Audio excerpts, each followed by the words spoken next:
Hey guys, welcome back to another Guild Wars 2 video. So today we'll be talking about my Bladesworn. I really actually love the Bladesworn because it's a high risk, high reward kind of play because you gotta get your dragon slash like right there and then, and if you don't get it, it's kind of like, oh man. You feel the adrenaline rush when you actually hit your dragon slash, and that's what I like. You know, I feel a little bit of adrenaline rush when I hit that rush. But anyways, so let's get right into it. We're gonna have a fractal build, a PvE build, an open world build, and the raid build. Let's get right to it. Of course, there is always the Bladesworn build on Snowcrow or Discretes, which I owe credit to them for their allocations of stats and the the runes and sigils and stuff like that, and also their benchmark. But then I changed it up a little bit because I like my rotation better, even though it might not hit the highest DPS that they have. Maybe it would, maybe it doesn't, but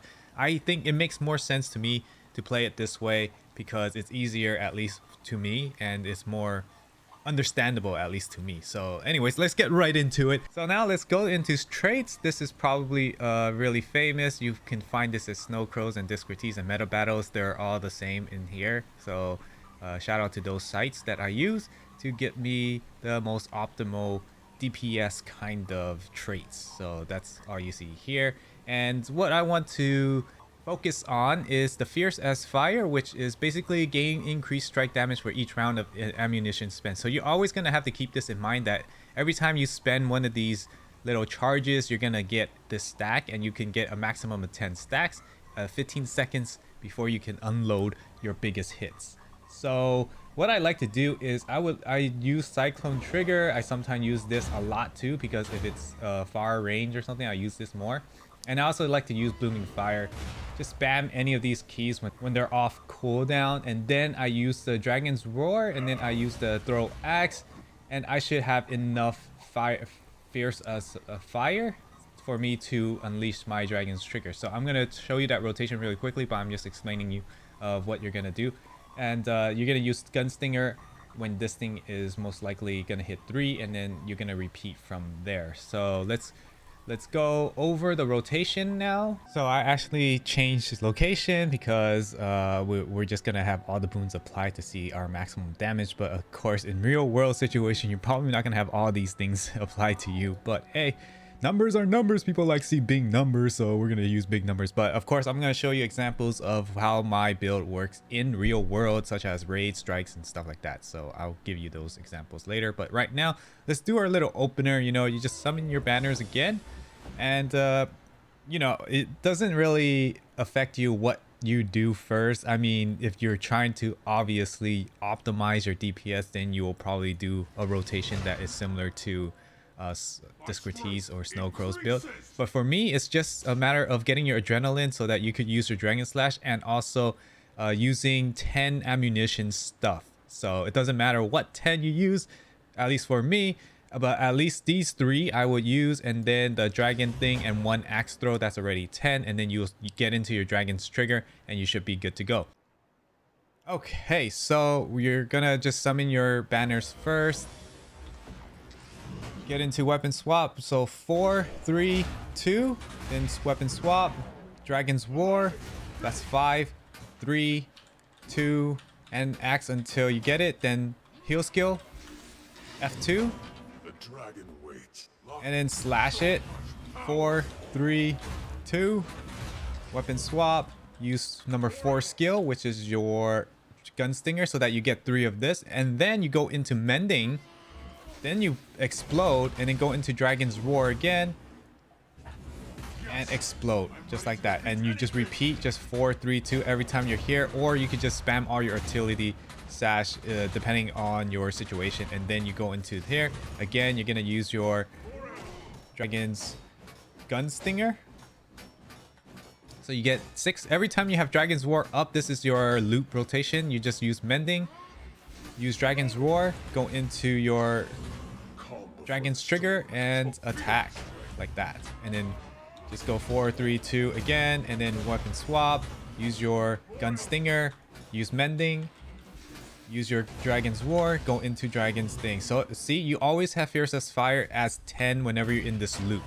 So it's just the beginning the beginning part where you need to get your adrenaline up, that's when it kind of your rotation is not the same because you're using all sorts of skills and you're trying to get mending with Dragon's Trigger during the first part of your rotation, and then the loop is just easy. All you have to do is just do this, and then go to next, and then Dragon's Roar, and then you should be able to get enough fierce as fire to maximize your DPS. So yeah, that's my rotation for Bladesworn. I hope you enjoyed the rotation. So as promised, I am going to show you some gameplay of me being at least somewhere close to top DPS in the parties. Obviously, maybe the people that I am with are not outputting DPS that they are supposed to, but hey, at least we know that this is viable enough to be above average in terms of your DPS. So this is how a Bladesworn will be performing.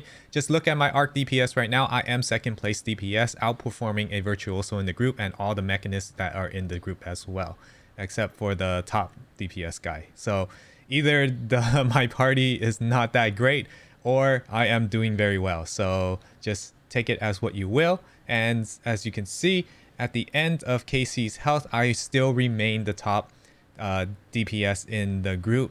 So that will tell you that the consistency of my DPS is still the same as anyone that is also doing DPS in this group. So even though you have that couple of seconds that you are loading your Dragon's Trigger, you're still going to catch up in terms of your DPS as long as you hit that trigger, which is why I like that high risk, high reward kind of gameplay of the Bladesworn. If you don't hit it, you can quickly go down from second DPS to like 0 or to last place. But hey, that's the risk you play for playing a Bladesworn, but it's so fun. I recommend you playing it if you like to play Bladesworn.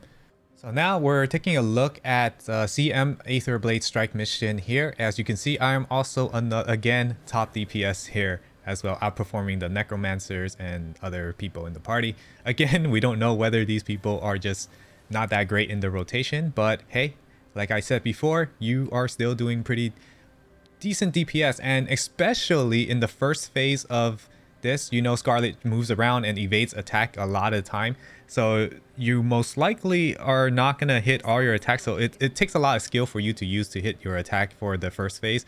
Me being at the top DPS at the moment, that is not Condi, I think is pretty noteworthy. I don't know, up to what do you guys think?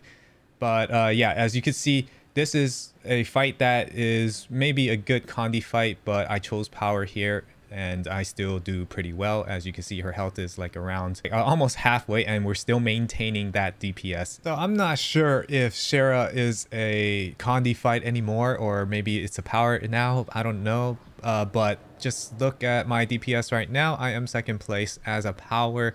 So it's still viable in a place like this. So yeah, it's pretty good. I also used it in Matthias and still did pretty well in terms of DPS. So it's good.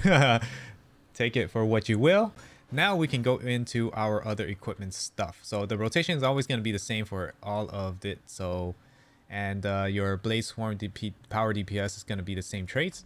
So now let's go over the equipments, and yeah, let's see. We have over here, this is going to be a non-spotter version. So typically you'll be using this in all your open world kind of content if you're not sure you're gonna have a spotter in your group or anything like that. So this is gonna be your kind of static kind of equipment slot, and then we'll go over other situations. So right now we're gonna go full berserker on the armor, and you're gonna have thief runes in the slots as well, because you want to get that precision all the way to 100%, your accuracy, your crit chance basically.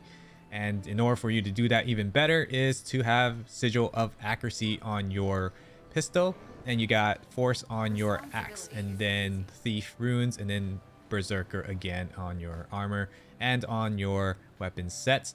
Then we're going to go over to your back piece, which is going to be Assassin's Gear, and then your accessories is going to be Berserker, Berserker, and your rings, Berserker, Berserker, and amulet, Berserker. So everything here Berserker except for your back piece, which is Assassins.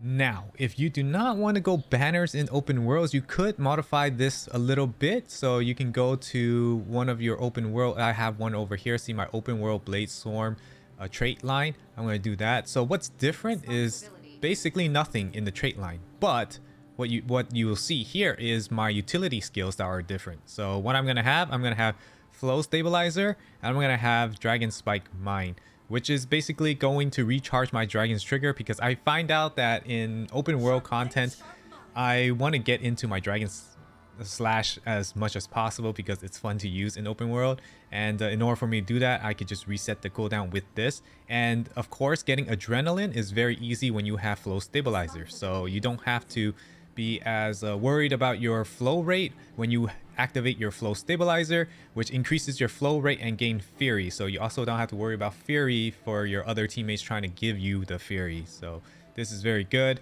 in terms of open world if you are alone and trying to kill things.